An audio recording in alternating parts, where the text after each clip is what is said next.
Give me just a second, everybody.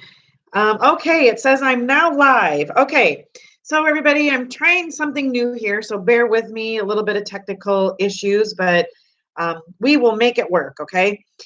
Today, what I'm going to talk to everybody about, I'm just going to adjust the camera here. What I'm talking to everybody about, and the reason I said going live on multiple, I'm going live on Facebook, and I'm also going live on YouTube. So I just kind of wanted to get everything. I'm trying to get everything synced. So if you like my videos and you are on Facebook, you can always go in there and I think there's a setting in there. I'm pretty sure on Facebook where you can have my settings where they'll notify you. However, Facebook isn't always good about letting you know when I'm live. So hop on over to Help Me Rhonda on YouTube. That's my YouTube channel. Like and subscribe, and then it'll always notify you when I go live, because I'm going to work on going live every day with a quick little tip on for my home buyers and that kind of thing. So my other one, my one to go along with the one that I did last week. If you want to check out last week's, that's on YouTube as well. But this one is, so you've got your mortgage solidified buyers. Okay, so you know what your price range is, right? Okay, so just kind of some tips to make the process a lot smoother, okay? The very first tip that I'm going to tell you is be realistic, okay? Be realistic. If your mortgage company or bank or whatever says you can spend up to whatever blank price, okay? Look for homes in that, especially if you're going to have to put in closing costs, because there is going to be closing costs. It all depends on how much cash you have available, what you have down, what you're going to have, all of that. So you may want to leave a little cush room in your, so if they say, I'm just going to throw out a number here. So they say you can go up to 150,000, okay? Don't go thinking that you're going to purchase a home for 150,000. You're going to offer them 140,000 and you're still going to have enough room, okay? Very seldom does that work like that, okay? Bearer of bad news, I know, I'm sorry, but very seldom does it work like that. Don't go into a $150,000 home and think, oh, I'm going to offer them 130, 140, and my price is gonna work like that. Especially if you are in, and a lot of places are in this right now, especially if you are in a place where homes in that price range are going quickly. Okay.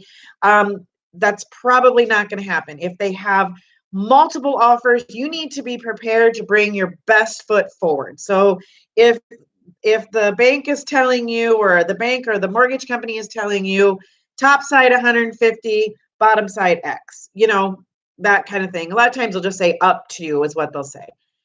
So if they're saying that, you might want to look at houses that are in the $130,000 range, $140,000 range, so you have a little playroom. Okay. Like I said, just my advice, because never does it ever go completely 100% smooth and you don't have to bring anything to the table. Also know where you're looking at. There is things that you can do, USDA loans, that kind of thing, that you have to be in a certain location, so make sure you talk to your banker about that. The other thing to talk to your mortgage or your banker is about the price range. What is going to be your mortgage payment at that 150,000? So and then always think about taxes, escrowing taxes, that kind of thing.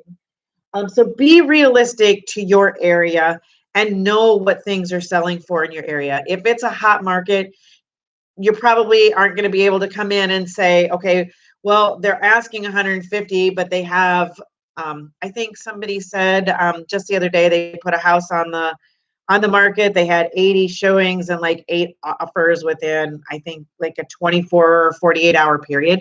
So things are going quite quickly. Okay. So, be prepared to bring your best foot forward. Don't come in thinking that you're going to lowball and you're going to get it, because you may not. Okay. Especially if there is a lot of offers. Okay. And then always have a little something set aside, so that kind of goes right along with, let's not go into the top dollar. Always have a little something set aside so you're not thinking that, hey, I'm going to come in and I'm going to lowball and they're going to accept that kind of thing, and that be your max. So, or you're going to come in and you're going to offer them the 150, and that's all the money that you're going to have to worry about. Because no, there's always, make sure you know all your fees, everything, what you're going to have to bring to the table, because there's always things, okay? Especially if you are a first time buyer, okay? You are going to, and I don't, I always recommend this for all of my buyers. You are going to want a home inspection, okay? So that's going to be something that you're going to pay for up front. And depending on what they find, you may need to be prepared that you aren't going to get that money back, but at least you're spending $600. And if something is really wrong, then it's going to save you the 150, 250, whatever that you're getting. So always prepare to do a home inspection. Okay. So that's the other part of having a little of that money. Don't have just your money set aside for your closing costs, and then also for your, make sure you have enough money set aside for inspections and all of that kind of stuff. And then depending on what price range you're in, if they tell you that you're in the lower price range of, maybe your top price is 125,000, okay? Always be prepared that you might need to do a little updating to it, a little updating, a little work, that kind of thing. Don't come in and think that you're going to buy the 2,000 square foot house or 2,500 square foot house, and that you aren't going to have, for that price, and you aren't going to have to do any work. So always just know what you're willing to do for work and what you're prepared for, because that's really going to, it depends on the area, it depends on a lot of things. So that where it goes into know your area, know what these houses are looking like that are selling in your area. Okay. So, and if you have a good realtor, which, contact me, I'll help you out. But if you have a good realtor, they should be able to help you kind of walk through some of these things, but be realistic. Be realistic. Your realtor isn't going to be able to pull something, if you tell them they want $125,000 house and you want it to be 4 bedrooms and you want it to be all completely updated. Well, the real part of that is you're not going to get it for 125,000. That's just real. So no, I mean, look at a bunch of different price range. What you want up here may not be what you can afford down here. So just be realistic in that. Okay. So go and look at a few houses. Don't just plan on going and looking at 2 and 3 houses and finding that, and be prepared to be part of multiple offers. Okay.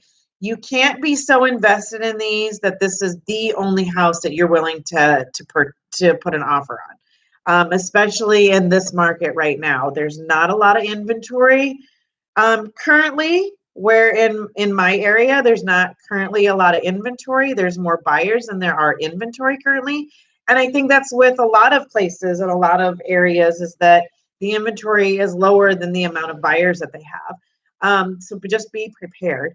This doesn't have to be difficult. It doesn't have to be stressful. It doesn't have to be overwhelming. You just have to be realistic in what you're asking for. So biggest tip of the day, be realistic. Know your numbers, be realistic, and start looking. And just start looking at all the different options, and even what your real estate agent tells you. Send them things that you like. It always helps. As I start looking at houses with people, I always can kind of see what they want. Okay. So I hope these help. If you like this, like I said, subscribe and like my video. Put any comments on there that you have any questions about. Happy to make comments. Otherwise, I will see you. I'll see you as soon as I can.